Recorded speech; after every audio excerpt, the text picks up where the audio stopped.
Shivashakti foundation ద్వారా చేసిన సేవా కార్యక్రమాన్ని విమర్శిస్తాడు. మా కంపెనీ బిజినెస్ ని ఇష్టం వచ్చినట్టు మాట్లాడతాడు. గుండ్లకమ్మలు ఇసుక తీసుకుపోయి అమ్ముతానంట, దొండపాడు చెరువులో మట్టి అంట, ఈడి మశానం. అసలు నువ్వు నట బ్రహ్మవి. ఆ సినిమా రీల్ వేసి అప్పుడు నీ బతుకు తెలుసుగా లారీ క్లీనర్ గా ఉన్న నువ్వు సినిమా రీల్స్ ఊళ్ళలో వేసి నువ్వు నటబ్రహ్మయ్యావు. ఒకసారి మాయ మాటలు చెప్పి ఒక్క అవకాశాన్ని గెలిచావు. దానికి నువ్వు ఎగిరెగిరి పడితే అట్లా నువ్వు నటబ్రహ్మవి, నువ్వు మహానటుడు అని ప్రజలందరూ తెలుసు.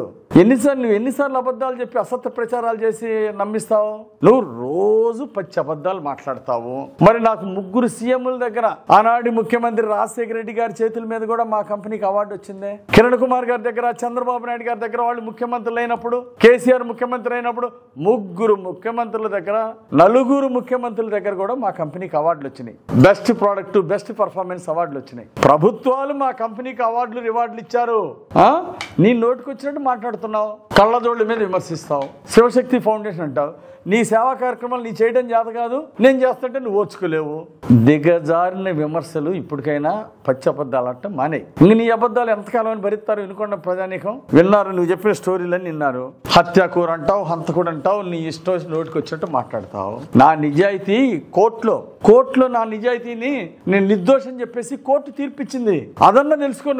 నువ్వు పచ్చి దుర్మార్గుడు అని నీకు వినుకొండలో 185 CC నంబర్ 185 2004లో వినుకొండ కోర్టులో నీకు శిక్ష పడింది. మీ తిరుమల డైరీకి మీకు శిక్ష పడింది. నీ మీద సిరిసిల్లలో ఒక కేసు, గుడివాడలో ఒక కేసు, తిరుమల డైరీ మీద, అలాగే తునిలో ఒక కేసు, ఈస్ట్ గోదావరి జిల్లాలో పత్తిపాడులో ఒక కేసు.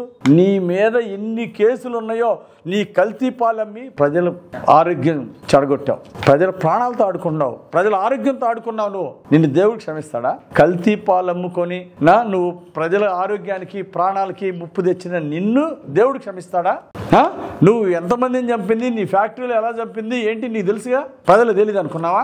సింగపూర్ లో కూడా నీ మీద కేసులు ఉన్నాయి. పాల శాతం తగ్గించేసి రైతులను మోసం చేసింది వాస్తవం కాదా? ఒక పక్క రైతులను మోసం చేశావు, ఓ పక్క పాలు వినియోగదారుని కల్తీ పాలు ఇచ్చేసి వాళ్ళకి ద్రోహం చేశావు, వాళ్ళ ఆరోగ్యాలతో ప్రాణాలతో ఆడుకున్నావు.